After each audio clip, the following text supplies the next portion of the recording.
Hai, perkenalkan nama saya Salsabila Revina dari Keperawatan 5B. Di sini saya akan menjelaskan apa itu terapi modalitas. Apakah teman-teman tahu apa itu terapi modalitas? Terapi modalitas ialah teknik atau metode terapi psikis yang dilakukan untuk membantu pasien untuk berubah menjadi yang lebih baik. Terapi ini itu dapat dilakukan dengan berbagai bentuk seperti terapi individu. Di slide kedua ada contoh berita mahasiswa di Kota Malang coba bunuh diri karena depresi, dan kurun waktu dari 5 bulan tercatat ada 7 kasus bunuh diri di Kota Malang. Nah, terapi modalitas ini terdapat ada yang pertama terapi kognisi, yang kedua terapi perilaku, yang ketiga logoterapi, yang keempat terapi psikoreligius, yang kelima terapi lingkungan, keenam terapi keluarga, ketujuh terapi kelompok, kedelapan terapi modalitas adalah istilah yang merujuk pada berbagai jenis terapi atau pendekatan terapeutik yang berbeda yang digunakan dalam bidang kesehatan mental dan rehabilitasi. Pentingnya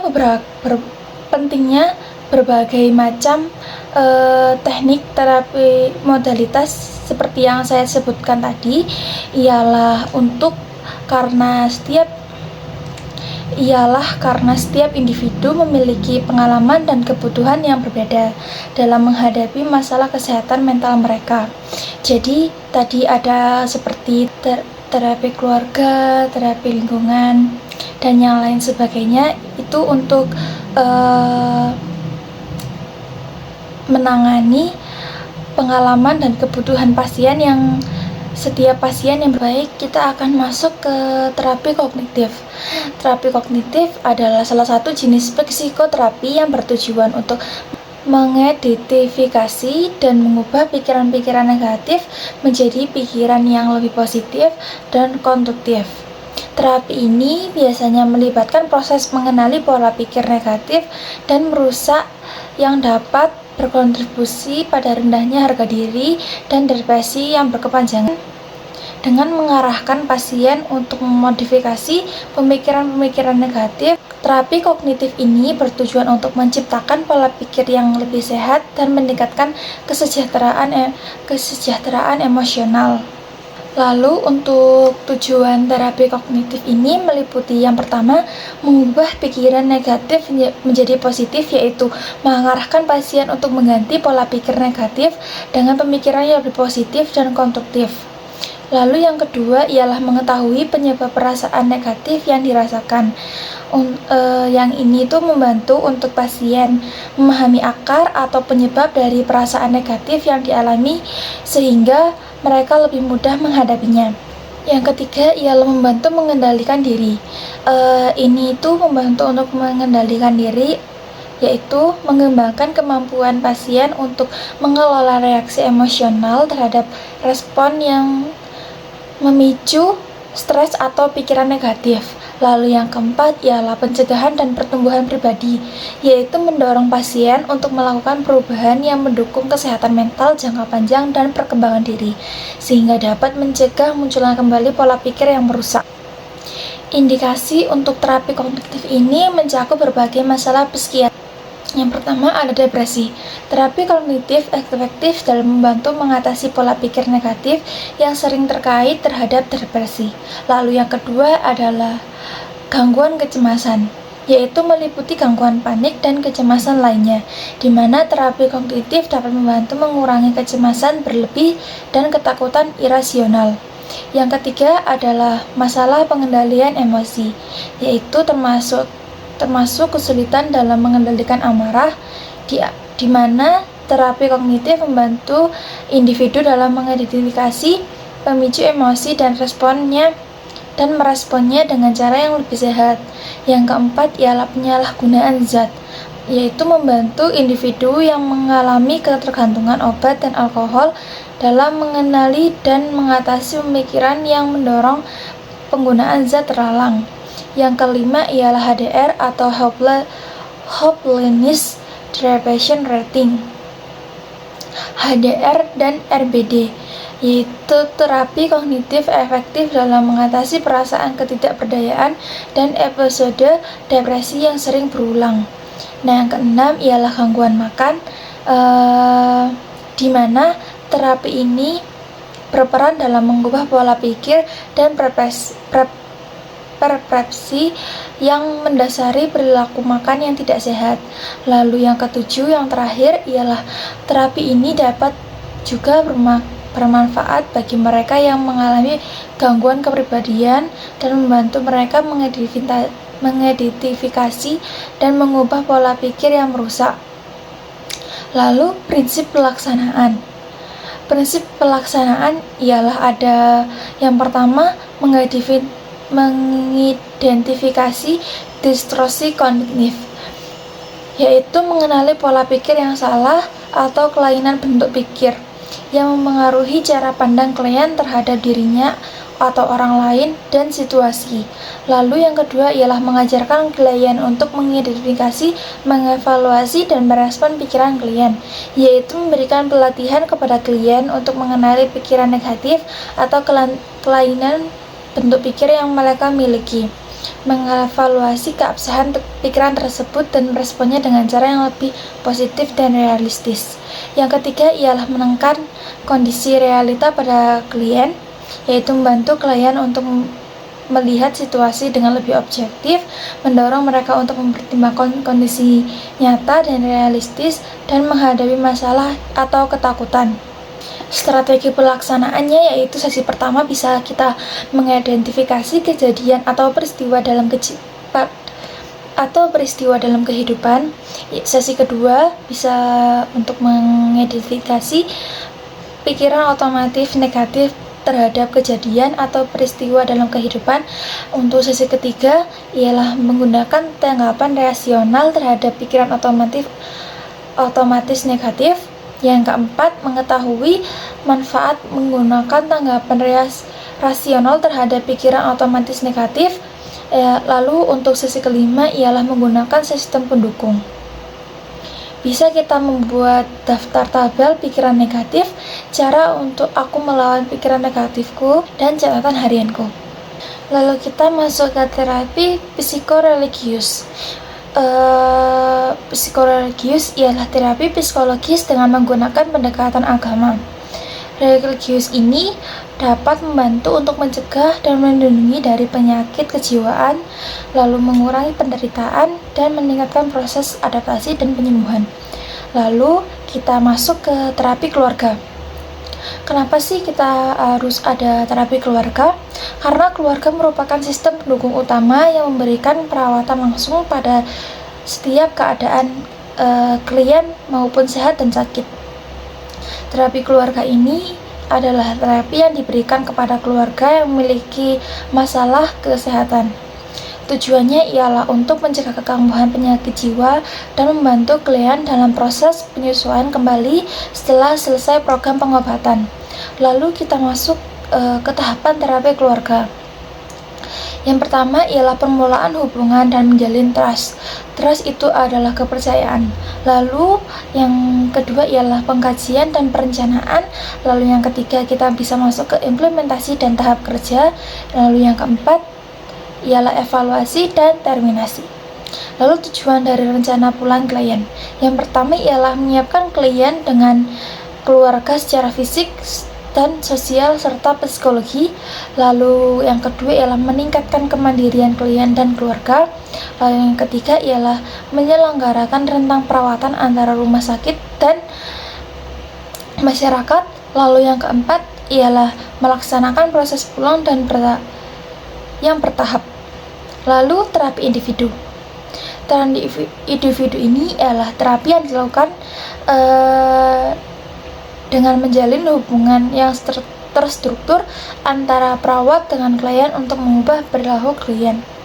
Tujuannya untuk mengembangkan kemampuan klien dalam menyelesaikan konflik dan meredakan penderitaan sosial, dan klien dapat memenuhi kebutuhan dirinya. Proses dari terapi individual ini ada 3. yaitu orientasi, kerja, dan terminasi. Kita masuk ke fase orientasi. Fase orientasi ini ialah yang pertama, perawat membangun hubungan saling percaya dengan klien. Lalu yang kedua ialah melakukan pengajian data dan mengidentifikasi masalah keperawatan.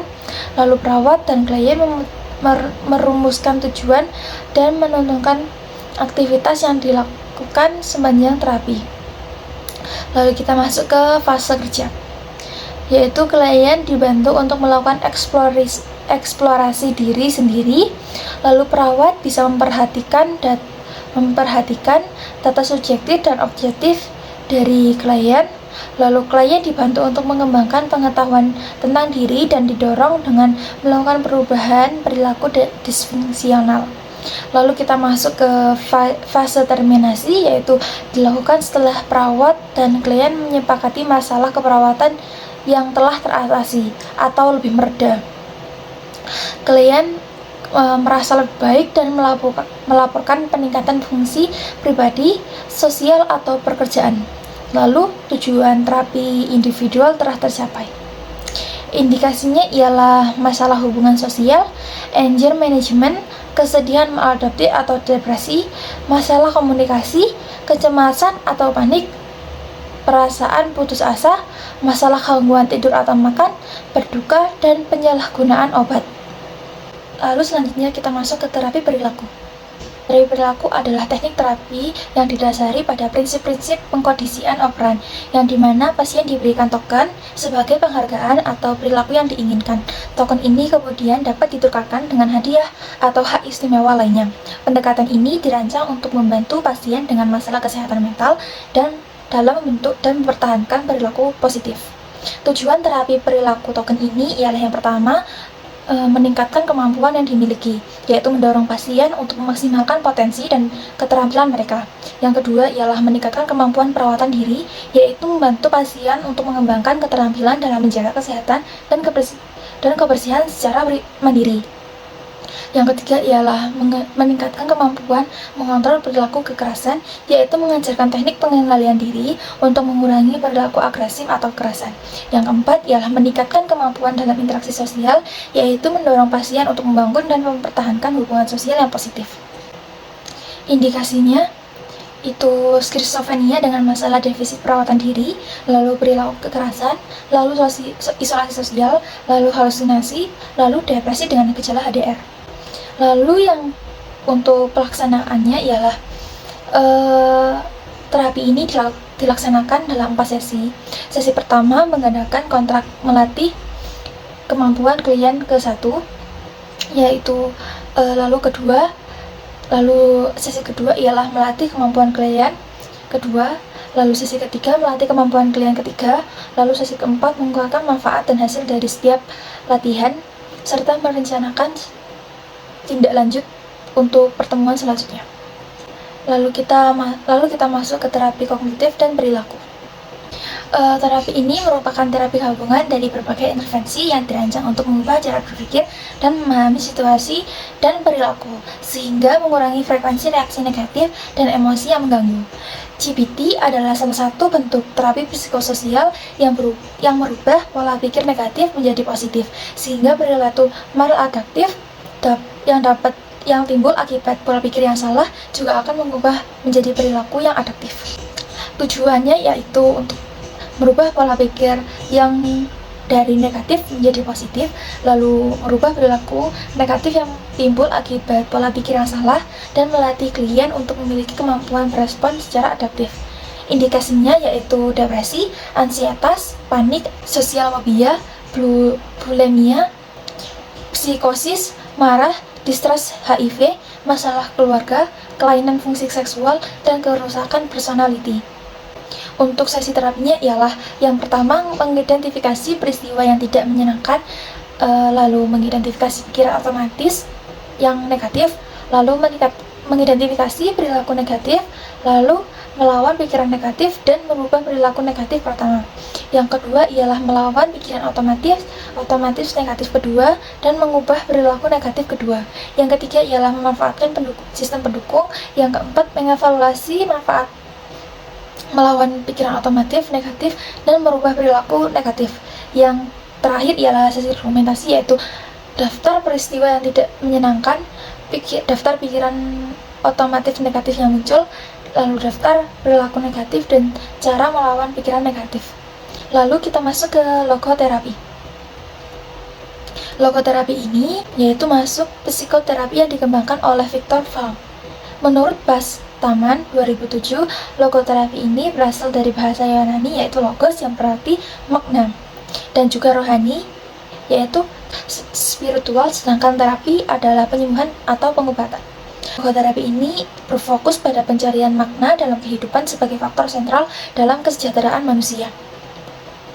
Indikasinya ialah coping pada penyakit kronis terminal, lalu coping pada penyakit fisik kronis, lalu proses berduka atau bergabung depresi, lalu post trauma syndrome disorder.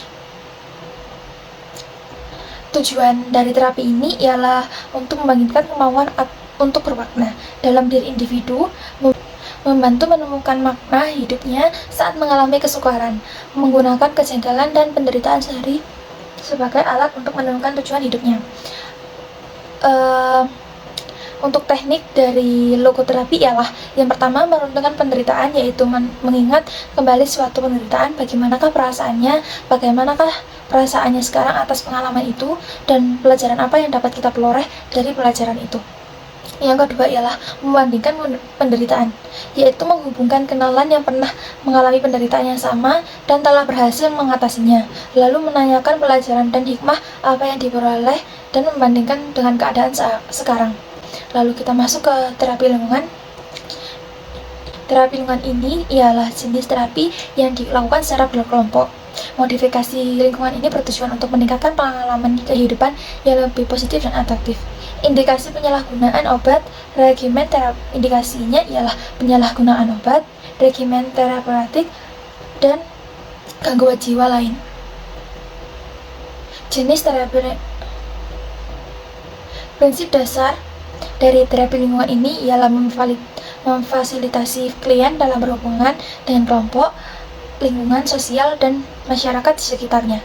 Tujuannya untuk agar klien mampu beradaptasi dengan situasi baru serta memahami dengan baik implementasi perilaku berkaitan dengan status emosional dan psikososial yang dihadapi. Lalu jenis kegiatan terapi yang bisa dilakukan ialah terapi rekreasi, lalu terapi kreasi seni seperti menari, lalu memainkan musik, lalu menggambar bersama-sama, lalu bisa dan melakukan kegiatan yang secara berkelompok lainnya. Lalu proses terapi lingkungan ini ialah yang pertama, memberikan kesempatan dukungan pengertian kepada klien agar berkembang sebagai pribadi yang bertanggung jawab. Lalu yang kedua, klien dipaparkan pada peraturan, lalu harapan dan tekanan PR serta interaksi sosial. Lalu perawat mendorong komunikasi dan membuat keputusan. Lalu kita masuk ke terapi terakhir atau terapi kelompok. Psikoterapi yang dilakukan terapi kelompok ialah psikoterapi yang dilakukan oleh sekelompok pasien bersama-sama dengan jalan berdiskusi satu sama lain yang dipimpin oleh seorang terapis atau petugas kesehatan yang terlatih. Terapi kelompok ini ialah terapi psikologi yang dilakukan secara kelompok untuk memberikan stimulasi bagi klien dengan gangguan interpersonal. Beberapa jenis terapi kelompok ialah yang pertama, terapi aktivitas kelompok stimulasi atau persepsi. Lalu yang kedua ialah terapi aktivitas kelompok stimulasi sensori. Lalu yang ketiga ialah terapi aktivitas kelompok orientasi realitas. Lalu terapi perawat generalis. Lalu terapi aktivitas kelompok sosialisasi. Baik, sekian dari saya untuk penjelasan materi terapi modalitas. Saya pamit undur diri. Sampai jumpa di lain waktu.